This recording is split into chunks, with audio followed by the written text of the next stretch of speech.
ఇక బనకచెర్ల ప్రాజెక్టుపై తెలుగు రాష్ట్రాల మధ్య పొలిటికల్ వార్ రాజుకుంటోంది. ఏపీలో సముద్రంలో వృధాగా కలిసే నీటిని వాడుకుంటే తప్పేంటని లోకేష్ అంటున్నారు. గోదావరి జలాల్లో తమకు కేటాయించిన వాటాను వాడుకుంటే ఏపీ ఇందుకు రాద్ధాంతం చేస్తుందని హరీష్ రావు ఫైర్ అయ్యారు.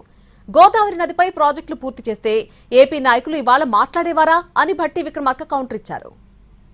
తీసుకోవట్లేదు కదా, ప్రాజెక్ట్ తెలంగాణలో కట్టి లిఫ్ట్ చేసి ఆంధ్రాకి తీసుకురావట్లేదు కదా.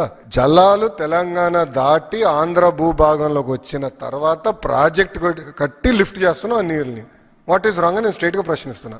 I will answer to CWC. You don't worry about it. I'll get my clearances. You don't worry about it. That much TDP is capable, boss.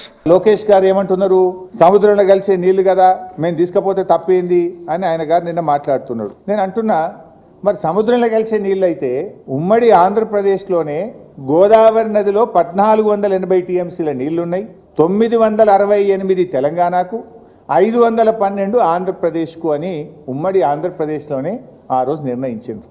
ఇది అసెంబ్లీలో కూడా పెట్టిండ్రు, జస్టిస్ శ్రీకృష్ణ కమిటీకి కూడా ఇచ్చిండ్రు, మొత్తం కూడా నిర్ణయం జరిగింది. మరి అన్ని నీళ్లుంటే అన్ని సముద్రంలో కలిసే నిజమైతే తెలంగాణకు ఇప్పటికే కేటాయించబడిన 968 టీఎంసీలను ఎందుకు ఆంధ్రప్రదేశ్ అడ్డుకుంటున్నది?